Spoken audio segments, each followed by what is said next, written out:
दोस्तों, मैं हूं कृष्ण कुमार मिश्रा और आपने देखना शुरू कर दिया शकुन टाइम। दोस्तों, इस वक्त मौजूद हैं गाजीपुर जिले के करिंदनपुर थाना क्षेत्र के अंतर्गत गांधीनगर डालिम संबिन स्कूल पर।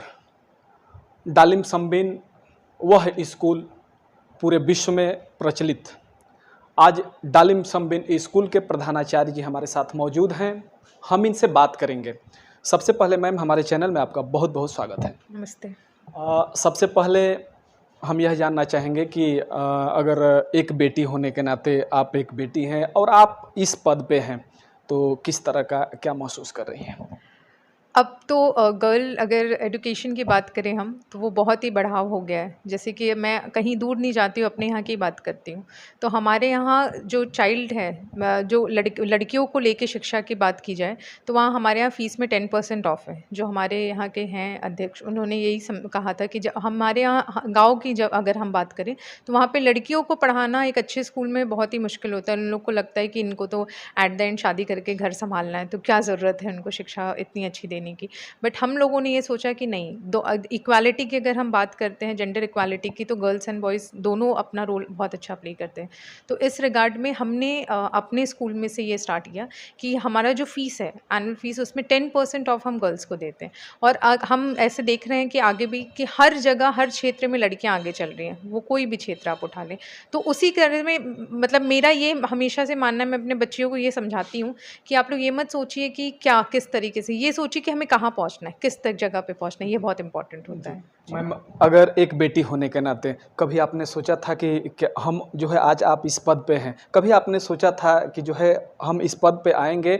और जो है एक सपना होता है, किसी भी छात्र छात्राएं जो भी बेटा बेटी होते हैं, तो उनका एक सपना होता है मैम कि हम जो है जाकर कोई आईएएस पीसीएस बड़े रैंक के अधिकारी बने। तो आपने कभी सोचा था कि हमको सपना, अगर सपना की बात करें, गोल की बात करें, तो क्या गोल था मैम आपका? शुरू से मेरा हमेशा से ये मानना था, मुझे मेरी मैनेजरियल स्किल्स अच्छी थी। मतलब मेरा बहुत स्टार्टिंग से था कि क्या करना है, लोगों के बहुत सपने थे, बट मेरा ये था कि कहीं ना कहीं मुझे अपने आप को एक ऐसे मैनेजरियल पोस्ट पे ले जाना है जहाँ मैं लोगों को गवर्न कर सकूँ, लोगों को चला सकूँ, लोगों के साथ काम कर सकूँ, उनको एक अच्छे तरीके से ले जाऊँ। तो मेरा बहुत मन था मैनेजमेंट की पढ़ाई करना। बट चूँकि उस टाइम कंप्यूटर बहुत आया था प्रचलन में, तो फिर मतलब पहले तो हम लोग शिक्षा जब लेते थे तो मम्मी पापा से डिस्कस करके लेते थे।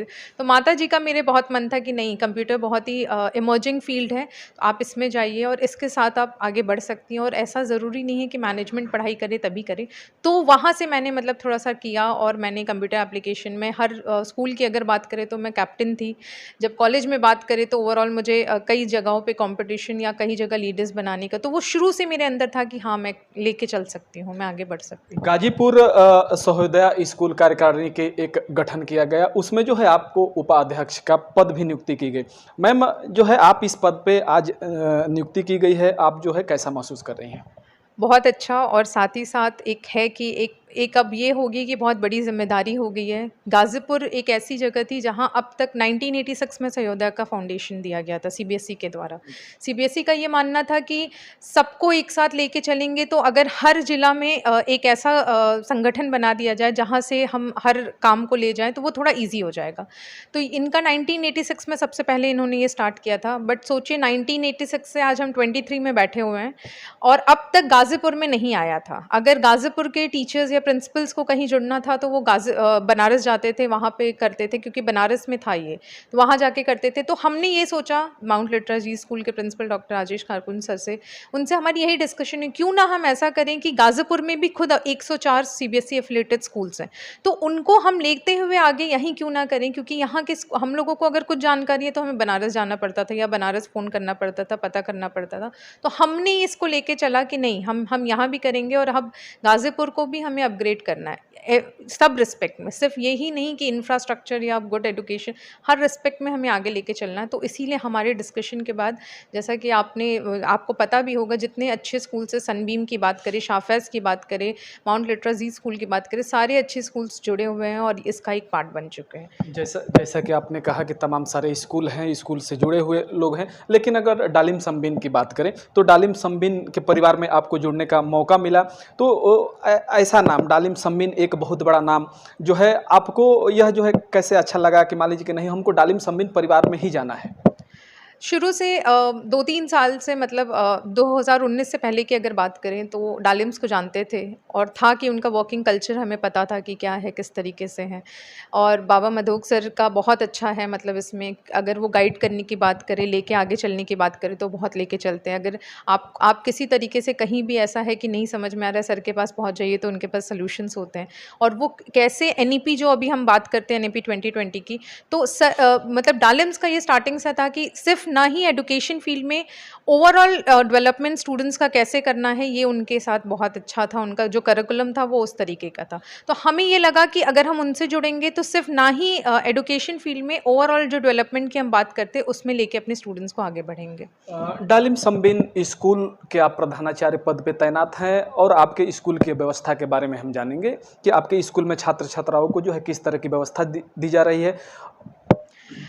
अब जैसे ओवरऑल डेवलपमेंट में भी पहले आपको बताई कि क्या है, तो देखिए जब हम सब्जेक्ट की बात करें तो बताने की ज़रूरत नहीं, सीबीएसई का करिकुलम हम फॉलो करते हैं। अब एक्स्ट्रा करिकुलर एक्टिविटीज़ की बात हम करते हैं। हमारे यहाँ हर डिपार्टमेंट का लैब्स है, हमारे यहाँ स्पोर्ट्स चलता है, हमारे यहाँ जो हमारे स्पोर्ट्स टीचर हैं वो वॉलीबॉल के अपने में नेशनल प्लेयर है, वो हमारे बच्चों को ट्रेन करते हैं। सीबीएसई क्लस्टर के लिए हमारे यहाँ बच्चों को तैयार किया जा रहा है। कराटे की बात करें तो हमारे यहाँ उसकी भी क्लासेस हैं, उसके लिए भी बच्चों को कहा गया है। डांस म्यूज़िक के अलग से टीचर है, जो कि मुझे नहीं लगता इस क्षेत्र में जल्दी लोग उसको मानते हैं, बट हम फिर भी हमने म्यूज़िक को भी डाला है। मैंने कहा ना कि सिर्फ एक पढ़ाई को लेके अगर हम बात करें तो वो ज़रूरी नहीं, हर तरह से मैं ये मानती हूँ कि भले 2 नंबर कम आए बट आपके अंदर अगर एक अच्छे मनुष्य की वो होना बहुत ज़रूरी है। एक मैनरिज्म की बात करें, डिसिप्लिन की बात करें, that is very important. Successful होने के लिए 96% ही नहीं ज़रूरी है, सक्सेसफुल होने के लिए डिसिप्लिन और पंक्चुअलिटी इज़ वेरी इंपॉर्टेंट। तो उस चीज़ को लेके हम आगे बढ़ रहे हैं।